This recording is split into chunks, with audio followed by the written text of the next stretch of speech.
नमस्कार दोस्तों, स्वागत है आप सभी लोगों का आर एस बाबा पर। मेरा ये मानना है कि यहां पर इस स्लाइड से एक प्रश्न जो है वो बन सकता है। छोटा सा लेक्चर है, काफी कुछ आपको सिखा के जाएगा।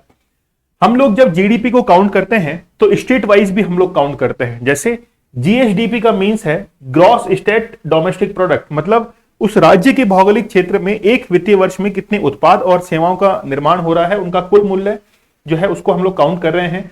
तो अगर हम लोग स्थिर मूल्य पर काउंट करते हैं तो कुल उत्पाद और सेवाएं जो दी गई हैं उनका है स्थिर मूल्यों पर 7.99 लाख करोड़। 7.99 जो है वो लाख करोड़ के अंदर ध्यान रखना, जबकि यही प्रचलित मूल्यों पर देखें तो जस्ट डबल हो जाएगा, 14.14 लाख करोड़ के अंदर है ये। ठीक है। अच्छा, जब हम लोग वृद्धि देखेंगे स्थिर मूल्यों पर जीएसडीपी के अंदर तो वो है 8.19% और प्रचलित पर है 16.04%। ठीक है, ये आप लोग ध्यान रखना कि वृद्धि कितनी हुई है, ये यहां से प्रश्न जो है वो जरूर आता है। अगर इसी कॉन्टेक्स्ट में हम लोग भारत के जीडीपी को देखें तो भारत की जो जीडीपी है स्थिर मूल्यों पर वो है 157 लाख करोड़ है, जिसमें वृद्धि दर्ज की गई है 7% की, जबकि प्रचलित मूल्यों पर भारत की जीडीपी है 273 लाख करोड़, जिसमें वृद्धि दर्ज की गई है 15.4%। अगर भारत की जीडीपी में स्थिर मूल्यों पर राजस्थान का कंट्रीब्यूशन देखें तो वह है 5.07%, जबकि प्रचलित मूल्यों पर राजस्थान का कंट्रीब्यूशन देखें तो वह है 5.18%। ठीक है, ये डेटा आप लोगों को जरूर ध्यान रखना है, यहां से प्रश्न बन सकता है। ठीक है, ये याद हुआ। फिर आइए यहां पर एनएचडीपी मतलब net state domestic product. Net मतलब नेट वहां पर लगेगा जहां पर डेप्रिसिएशन मूल्यह्रास को हम लोग कम कर देंगे, किराया भाड़ा जो भी हानि हुई है उसको हम लोग कम कर देंगे। तो हमेशा जीएसडीपी से एनएचडीपी कम आता है। एनएचडीपी जो रहा है स्थिर मूल्यों पर वो है 6.95 लाख करोड़, ये भी लाख करोड़ में है। फिर प्रचलित मूल्यों पर 12.60 लाख करोड़ है। ठीक है, ये भी यहां पर डबल है, ये भी यहां पर डबल है। वृद्धि जो देखी गई है स्थिर मूल्यों पर वो है 8.11% और प्रचलित मूल्यों पर है 16.10%। ठीक है। अच्छा, फिर हम लोग चलते हैं जीएसवीए पर। जब हम लोग सेक्टर वाइज ग्रोथ की बात करते हैं तो जीएसवीए में हम लोग इजीली जो है उसको कैलकुलेट कर सकते हैं। जैसे सेवा क्षेत्र का कितना योगदान था, है ना, उद्योग का कितना योगदान है, एग्रीकल्चर का कितना योगदान है। मान लीजिए कि आप लोग बिस्किट का पैकेट एक खा रहे हैं तो बिस्किट के पैकेट के अंदर कौन कौन से सेक्टर का जो है अलग अलग योगदान है। जैसे सबसे पहले गेहूं जो है वो खेतों के अंदर उगाया गया है तो एग्रीकल्चर सेक्टर का उसके अंदर कितना योगदान है।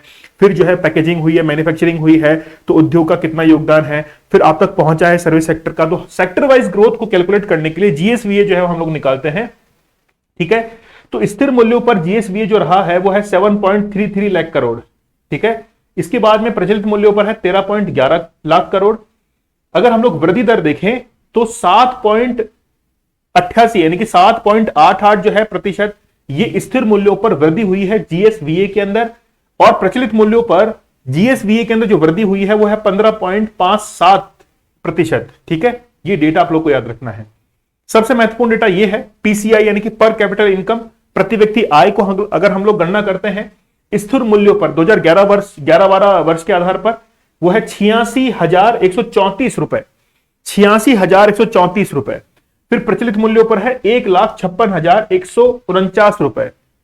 ठीक है, वृद्धि हुई है प्रति व्यक्ति आय के अंदर स्थिर मूल्यों पर 6.94% और प्रचलित मूल्यों पर वृद्धि हुई है 14.85%। ठीक है, ये वृद्धि जो है वो दर्ज की गई है। ये वैल्यू आप लोग जरूर याद रखना, एक तो है 86,000, एक है 1,56,000।